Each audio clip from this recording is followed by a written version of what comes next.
নমস্কার বন্ধুরা, মার রান্নাঘরে তোমাদের সবাইকে স্বাগত। আজকে মা রান্না করে দেখাবে ধোকার ডালনা। আমি দেখো এখানে গিফটের এই ধোকার গুঁড়োটা কিনে নিয়ে এসেছি। 1 ঘন্টা আগে আমি এটাকে ভিজিয়ে রেখেছিলাম একটা আলাদা পাত্রে। এর মধ্যে নুন টুন কিছুই দিতে হবে না, গুঁড়োটা শুধু 1 ঘন্টা আগে জলের মধ্যে ভিজিয়ে রেখেছি। এবার এটা আস্তে আস্তে এটার মধ্যে ব্যাটারটা তৈরি করে নেব। এর মধ্যে দিয়ে দিতে হবে অল্প একটু তেল।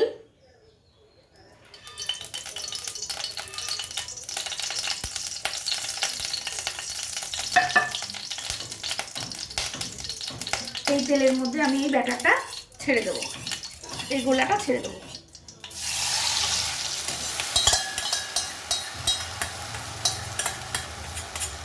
এর মধ্যে নুন টুন কিচ্ছু দিতে লাগবে না, সব দেওয়াই থাকে।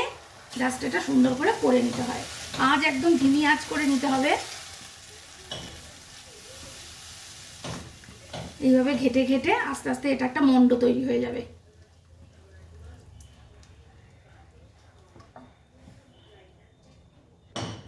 এটা কিন্তু কন্টিনিউ নাড়তে লাগবে আর এইভাবে ম্যাশ করে নিতে হবে। দেখবে আস্তে আস্তে এটা মানে তাপের জন্য একটা মন্ডতে তৈরি হবে।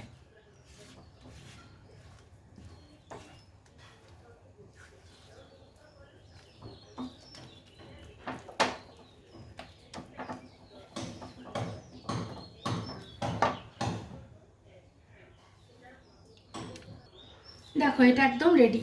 এবার এটা এই অবস্থাতেই নামিয়ে নেব, একটা পাত্রে ঢেলে নেব।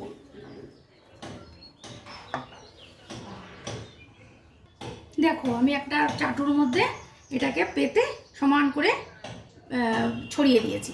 এবার এটা ঠান্ডা হলে কাটবো, একটু ঠান্ডা হোক তারপরে কাটবো। এটা এখন থাক, এখন গরম রয়েছে, থাক। আমি ততক্ষণে মশলাটা রেডি করে নিই। দেখো আমি এখানে মশলা নিয়ে নিয়েছি, আদা, একটা টমেটো, একটু জিরা আর 4টে কাঁচা লঙ্কা। কারণ ধোকার ডালনাতে বেশি ঝাল চলে না বলে আমি 4টে ছোট ছোট কাঁচা লঙ্কা দিয়েছি। আর এখানে জিরা দিয়েছি, টমেটো আর আদা দিয়েছি। পরে আমি গরম মশলা দিয়ে নামাবো। এটা আমি বেটে নেবো এখন। দেখো এবার এটা ঠান্ডা হয়ে গেছে। এটা আমি আস্তে আস্তে পিস করে নেব। নিজের মনের মতো ইচ্ছা মতো পিস করে নিতে পারো। আমি এটা বরফি পিস দিলাম।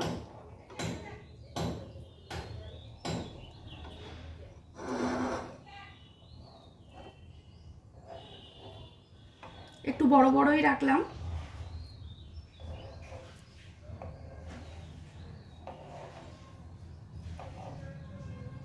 বরফি তো আর হলো না, 4 কোনা হয়ে গেল। যাই হোক, এই আমার কাটা হয়ে গেল। এই যে, এই দেখো এইভাবে কাটা হয়ে গেল। এবার এগুলো আস্তে আস্তে ভেজে নেব।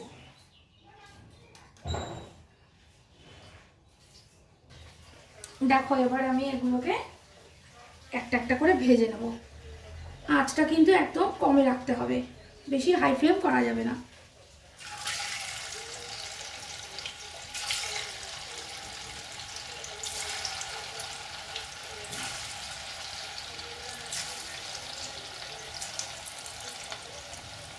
একসাথে বেশি দেবে না, অল্প অল্প করে দেবে, সুন্দর ভাজা হয়ে উঠবে। একটু লালচে লালচে গোল্ডেন কালার হলে পরে আমি এগুলোকে তুলে নেব। দেখো বড়াগুলো কিন্তু আমি ভেজে নিয়েছি। এবার এগুলো আমি একটা একটা করে তুলে নেব।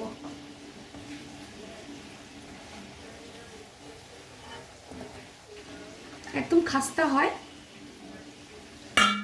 দাঁড়াও অন্য পাত্রে তুলি।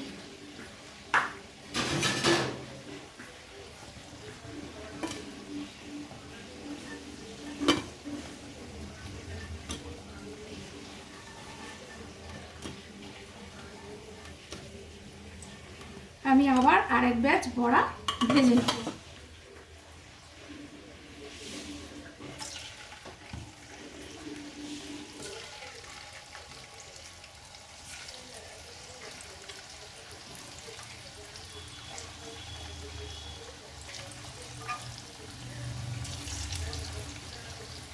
কেউ যদি মনে করো এই বড়া দিয়ে ডাল দিয়ে খাবে, তাহলে তারাও খেতে পারো। রসা খাবো না, ডাল দিয়ে বড়াটা খাবো, তাও খেতে পারো। ভালো লাগে, কিন্তু আমি আজকে রসা বানাবো। গ্যাসটা আবারও একটু কম করে নেব, এটা ভাজতে থাকবো। দেখো এগুলোর এক পিঠ হয়ে গেছে, আরেক পিঠগুলো ভেজে নেব।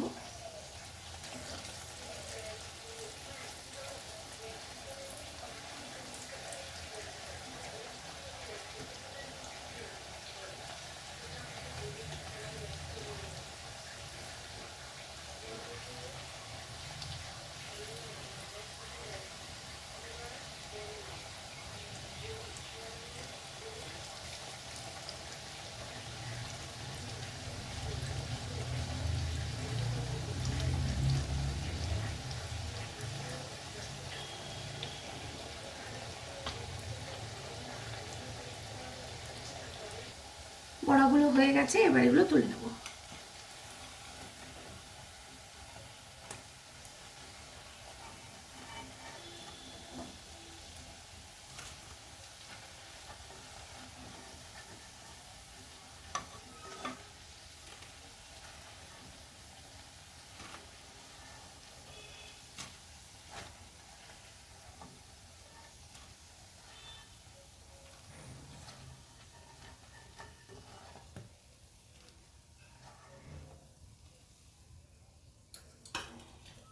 এই তেলে দিয়ে দেবো একটু সাদা জিরা ফোড়ন।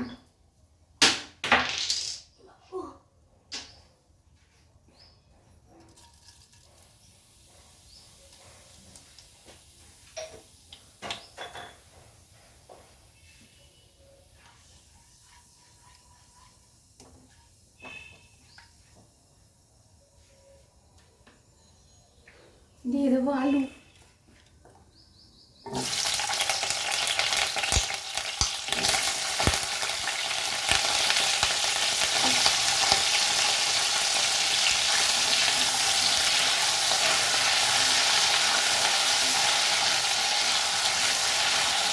এটা একটু লাল লাল করে ভাজা ভাজা করে নেব।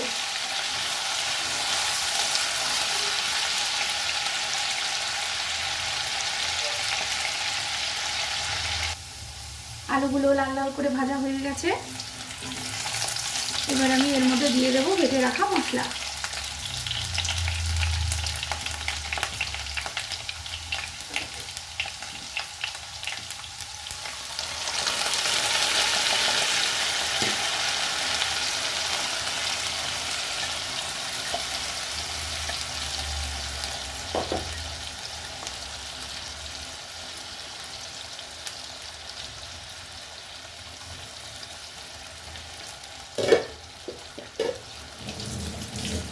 এর মধ্যে দিয়ে দেবো নুন,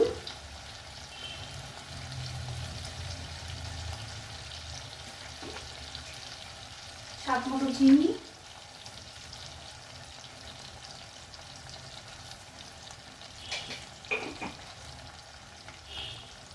আর হলুদ। এই সময় দিয়ে দেবো এখানে মটরশুঁটি।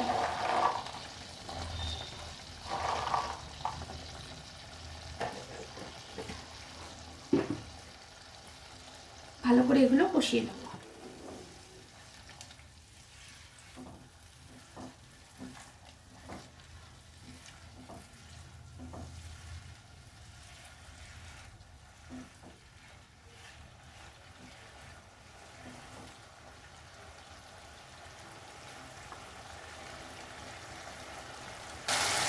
দেখো মশলাটা কিন্তু একদম কষে গেছে, তেলও ছেড়ে দিয়েছে।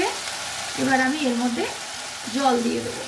মিক্সিটার মধ্যে যেটুকু মশলা ছিল ওটার মধ্যেই আমি জল দিয়ে এর মধ্যে দিয়ে দেবো।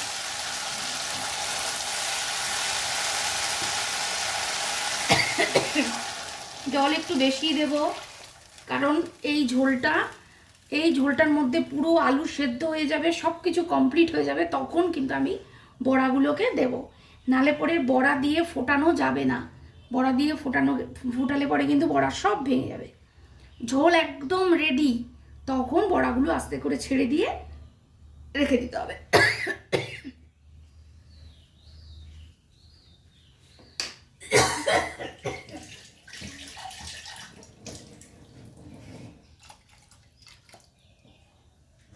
এবার আমি এটা একটু ঢেকে দেবো, আলুগুলো সব সেদ্ধ হবে, তারপর ঢাকনা তুলে বড়াগুলো দেবো।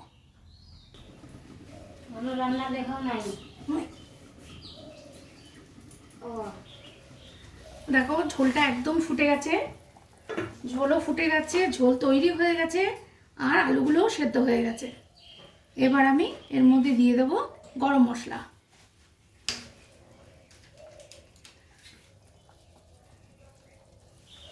অল্প একটু দিলাম গরম মশলা, আর দিলাম ঘি।